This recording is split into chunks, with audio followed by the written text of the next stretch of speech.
قبل ما نناقش حال الامن العام بمشي الخبز على السويدة، ما بياخذ منهم شيء واهلا وسهلا وبفوتوا.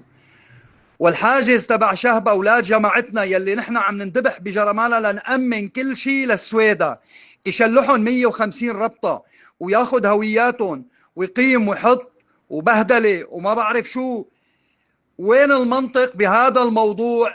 وليش وكيف وين الحرس اللي مسؤول عن هذا الحاجز المنفلت يلي للأسف من عنا ومن جماعتنا؟ من أصل تقريبا 3000 ربطة وصل 175 ربطة ليتوزعوا على العالم، على أهل الخير اللي موجودين هنيك لأهلنا.